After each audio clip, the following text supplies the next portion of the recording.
If you haven't heard of Dr. Royal Raymond Rife, this is someone who's been referred to by those who personally knew him as a genius.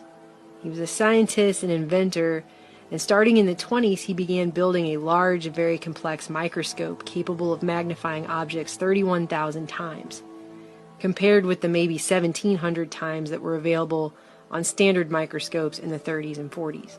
By 1940, he had invented a 2-foot microscope weighing 200 pounds that included 5,682 parts, which enabled him to see viruses and bacteria in a way that no other scientist had at that time. And because these organisms were so tiny, he designed a method of staining them with light. And through this work, he came to understand that living things, including pathogens and viruses and bacteria, have their own frequency or oscillation pattern. And just like a specific musical note can shatter a wine glass if sung at the resonant frequency of the glass, he found specific frequencies could be used when matched up with specific pathogens in order to destroy them. And as he continued to isolate viruses and bacteria and locate their frequencies, he also claimed he discovered the virus responsible for cancer. Using resonance, or what he termed the mortal oscillatory rate of the virus, he was able to kill it in laboratory experiments over and over and over. He completed hundreds of experiments on tumors in rats purposefully infected with the isolated cancer virus before ever attempting to use these frequencies on people. In 1934, he famously tested out his device on 16 terminally ill cancer patients. Out of 16, 14 of them, all but 2, were certified medically cured in just 3 months. Of his treatment, Rife would later write, "With the frequency instrument treatment, no tissue is destroyed, no pain is felt, no noise is audible, and no sensation is noticed. A tube lights up, and 3 minutes later the treatment's completed. The virus or bacteria is destroyed, and the body then recovers itself naturally from the toxic effect of the virus or bacteria. Several diseases may be treated simultaneously." His findings were at first widely published. In June of 1940, the LA Times reported, "For organisms too small to be stained, an ingenious illuminating system is used. The system utilizes Rife's theory that organisms respond to certain wavelengths, a theory he carries to finality by bombarding disease germs with radio waves which are tuned to those of the minute man-killers. And the virus he says occurs in cancer has, Rife insists, disintegrated under such radio waves." Rife was hailed in the scientific and medical communities for his discoveries, at first. By 1937, he'd established a company called Beamray with several colleagues, and 14 of his machines were manufactured. Multiple doctors used these machines, tested them out, and saw that they worked. It wasn't just Rife's word. So what happened? Why aren't these machines in every hospital and cancer treatment center in the world today? Why don't we have them? Simply put, the only cancer Rife couldn't seem to kill was greed. Powerful opposition with vested interest in allopathic, that is, the pharmaceutical and surgery-based medicine system, and the still infant cancer treatment called chemotherapy, and medical professionals linked to the Rockefeller Foundation with its deeply entrenched eugenics-based population control agenda, would make absolutely sure that Rife's machines would never be available to the public at large.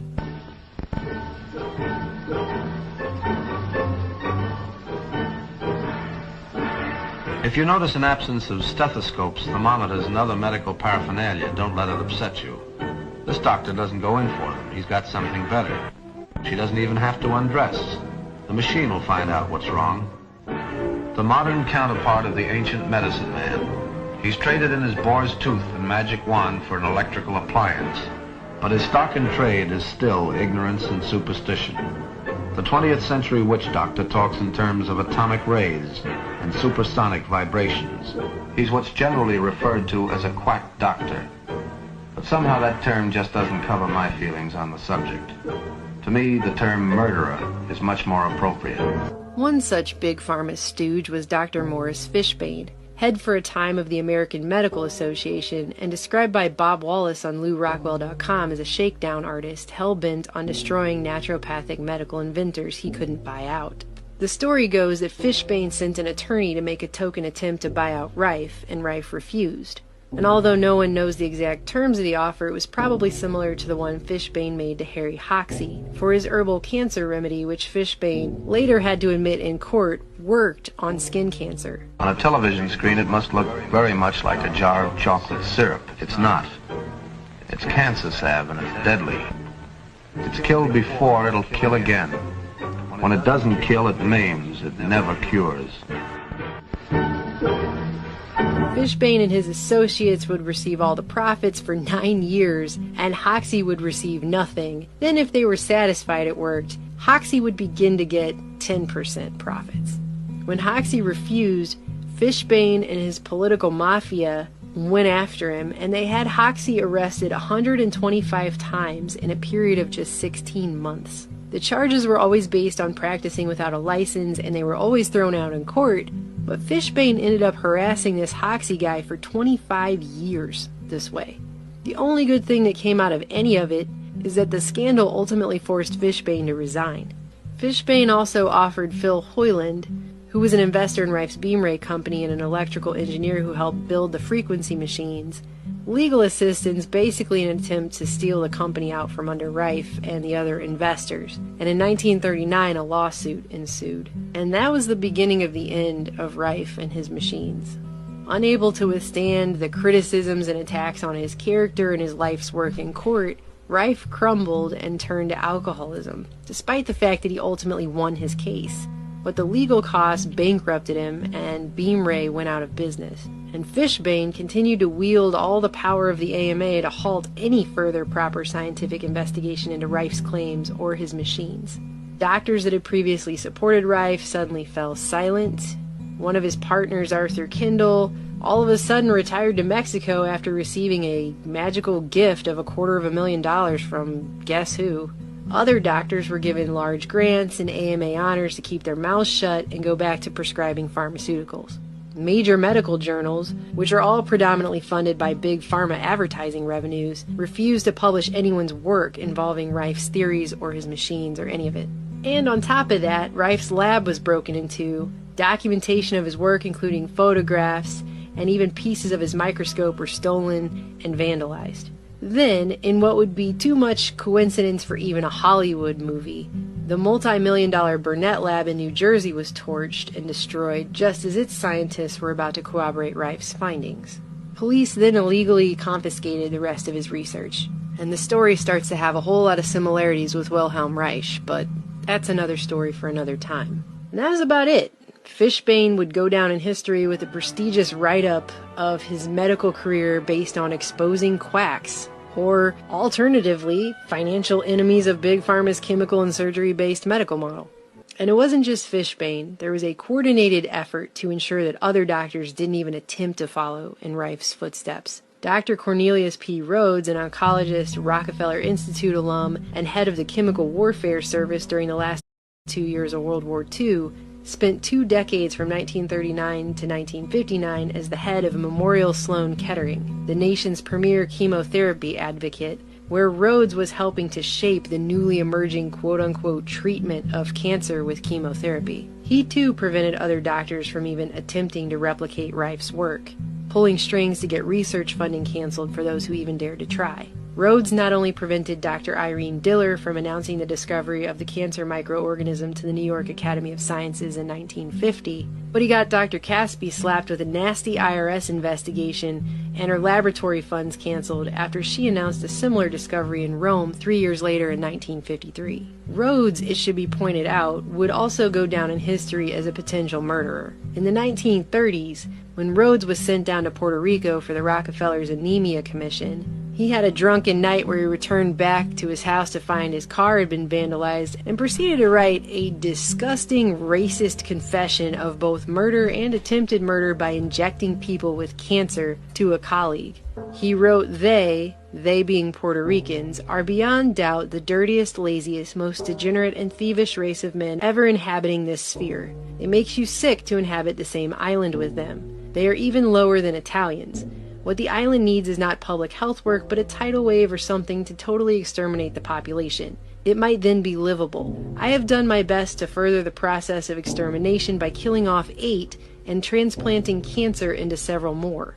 The latter has not resulted in any fatalities so far. The matter of consideration for the patient's welfare plays no role here. In fact, all physicians take delight in the abuse and torture of the unfortunate subjects. 13 people died under Rhodes' quote-unquote care in Puerto Rico. And the Rockefeller public relations firm got into full swing, coming out to say that Rhodes was simply writing a fantastic and playful letter for his own amusement, a satire piece, if you will. Because as we all know, when you're just in a playful mood, that's the kind of letter that you write. Token investigations, including one by the Rockefeller Institute, ensued and claimed there was no evidence that Rhodes had abused or neglected his patients. But as far as history is concerned, you can believe Rhodes' letter hasn't been featured too prominently in his otherwise illustrious biography as a chemotherapy pioneer. To me, the term murderer is much more appropriate. And today, how many people have needlessly died from cancer that could have quickly, painlessly, inexpensively, and easily been cured by Rife technology in the years since his research was purposefully suppressed?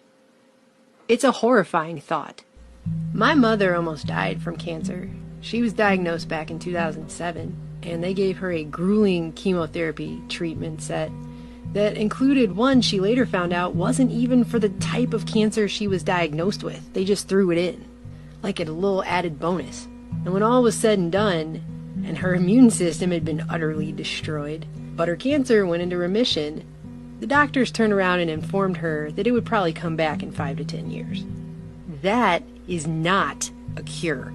The reason the average person still believes dangerous and toxic chemotherapy cures cancer today is the same greedy force behind why most people still fuel their cars with gasoline, despite the fact that much more efficient, inexpensive, and environmentally sound alternatives have existed for decades, but have also been suppressed until recently. Greed, however, can't keep the truth hidden from humanity forever, especially those truths which are so fundamentally obvious, and becoming more obvious by the day. It's 2017. How many years have people been donating money to cancer research and running for the cure without so much as a peep from the allopathic medicine system about the cause? Albeit quietly, we now have researchers coming out of the woodwork left and right to verify the power of resonant frequencies to kill viruses and bacteria and diseases, including cancer. 2 doctors in 2014 published a paper in Global Advances in Health and Medicine titled Life Rhythm as a Symphony of Oscillatory Patterns. Electromagnetic energy and sound vibration modulates gene expression for biological signaling and healing. It's a very interesting paper, and in it they concluded not only chemicals and physical energies like EMFs and sound vibrations, but even our emotions, thoughts, beliefs, and the way we develop our intentions and life rhythms can deeply transform our gene expression patterning at the cellular level. This finding may disclose unexpected chances to develop self-healing processes based on further utilization of this remarkable human potential. The paradigm emerging here moves from a purely biochemical viewpoint based solely upon physical concepts of energy and momentum transfer and their implications for biochemistry to a holistic information-based paradigm. Much as a whisper might carry more gravitas than shouted words, science may now be uncovering the basic principles of a more subtle informational biology in which specific signaling behaviors can carry the power for healing. We were meant to heal. We were made to heal. We all know how well the big pharma medical model of filling ourselves up with chemicals and ripping out all our vital organs has served us. These aren't cures. It's sick care, not health care. It's only a matter of time before the medical and scientific communities are going to be forced to admit that Rife was right, or they'll risk losing the last few shreds of credibility they even have, if they have any, in a world where it's become all too obvious we've been purposefully held hostage in a technology bubble.